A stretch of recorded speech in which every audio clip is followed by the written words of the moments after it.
And he called his big brother and told him that he was standing there and that he thought his daddy had drowned. Kelly Bazayev says Wednesday she got a phone call back in Texas she'll never forget. Then I just started to get to Florida. The call is about her former son-in-law, Kenneth Lowry. She says since her grandson was 8 years old, his dad has taken him on a scuba diving trip to Florida. This time, 14-year-old David Lowry, or Xander as he's known, is the only one returning to Texas alive. My grandson, they went out, I guess, on a boat. They went down. He knew there was problems. He knew, and he tried to get his dad back up, and he couldn't get him back up. So his dad pushed him up towards the top, and Xander came up as fast as he could.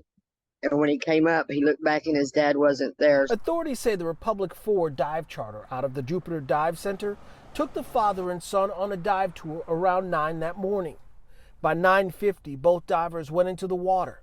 A few minutes later, authorities say Xander came up yelling for help. Roughly 10 minutes later, Jupiter Police and the Florida Fish and Wildlife Conservation Commission were in the area of Captain Mike's Reef, which is about 6 miles offshore of Juno Beach, searching for Lowry.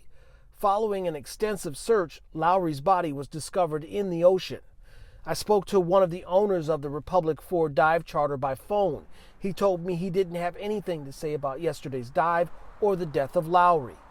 Bazayev says Lowry was a great father to his 3 kids and to Xander's mother, whom he just lost to cancer recently. He was phenomenal to my daughter as she was dying. He was there for her, even though they weren't together anymore.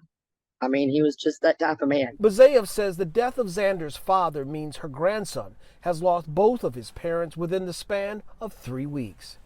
Well, Bazayev says that Lowry was dive certified and working on becoming a dive instructor at the time of his death. In Jupiter, Todd Wilson, WPTV, News Channel 5.